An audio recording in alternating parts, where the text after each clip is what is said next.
नमस्कार, मी अर्चना. गावकडच्या रेसिपी या चॅनलवर तुमचं स्वागत. आम्ही तुम्हाला पूर्वीच्या काळी मटण रस्सा कसे बनवायचे ते दाखवणार आहे. तर पूर्ण व्हिडिओ पहा. रेसिपीला सुरुवात करूया. इथं मी मटण 7 ते 8 वेळा स्वच्छ पाण्याने धुवून घेतलेले आणि पाणी निथळून घेतलेलं. यामध्ये हळद टाकायची, चवीनुसार मीठ हळद लावल्यानंतर व्यवस्थित असं मिक्स करून घ्यायचं. त्याला हे व्यवस्थित मिक्स करून झालेलं तर अद्रक, कोथिंबीर, लसूण घेतलेलं. तर याचं वाटण करून घ्यायचं. पातेल्यात तेल, कांदा व्यवस्थित परतून घ्यायचा. कांदा अजिबात कच्चा राहू द्यायचा नाही, छान असा रंग येऊ द्यायचा.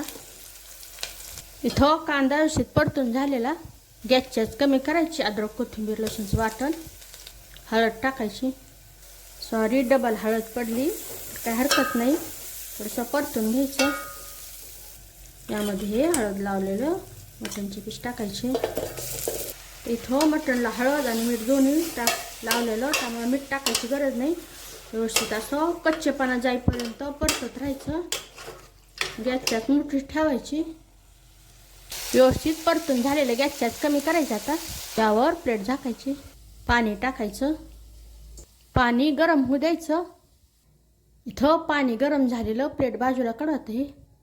थोडा वेळ बाजूला ठेव. इथं छान असं आमचं पाणी सुटलेलं. यामध्ये आता हे गरम पाणी टाकायचं. परत प्लेट झाकायची. यावर परत पाणी. तर या पद्धतीने पूर्ण मटण शिजून घ्यायचं. गरजेनुसार गरम पाणी टाकून आणि गॅसच्याच मध्यम ठेवायची. वाटण्यासाठी साहित्य घेतलेलं तर हा इसूर आहे. इसूरच टाकायचे आपल्याला, इसूर बनवून. तर त्यासाठी इथं मी बाजरी घेतलेली आहे, हरभरा डाळ आणि तांदूळ घेतलेले.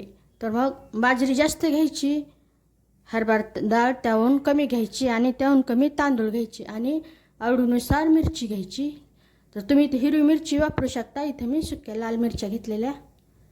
त्यावर टाकायचं. हे खमंग असं भाजून घ्यायचं. करपू द्यायचं नाही आणि कच्चे राहू द्यायचं नाही.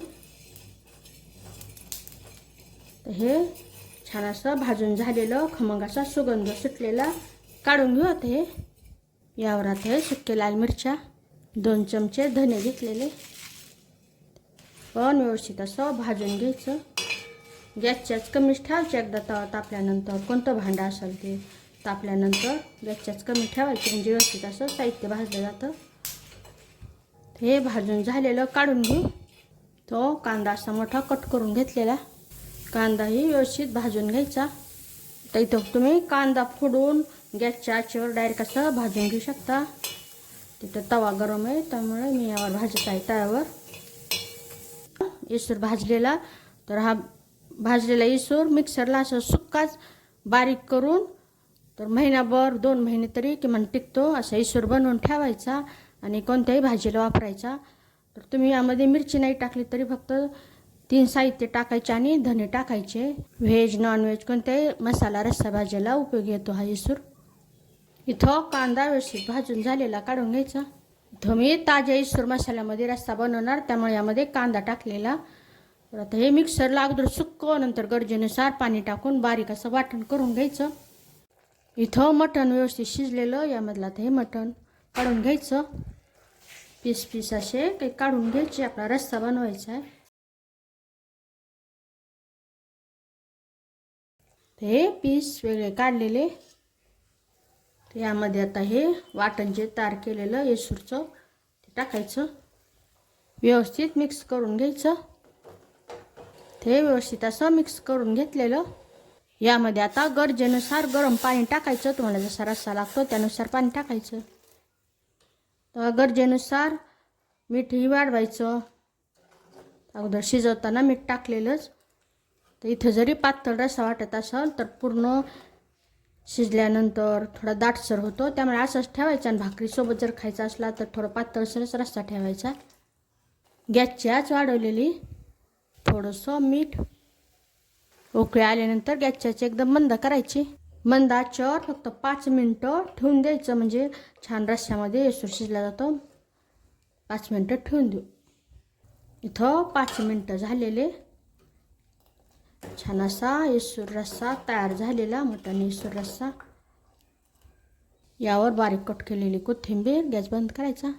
हा रस्सा जरी चमचमीत वाटत नसेल तर खायला चमचमीत रस्स्यापेक्षाही एकदम टेस्टी असा लागतो. ही गावरान चव एकदम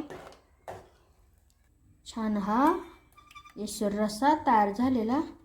रस्सा बनवायची एकदम जुनी पद्धत. कधीतरी चमचमीतपेक्षा असाही रस्सा खाऊन पहा.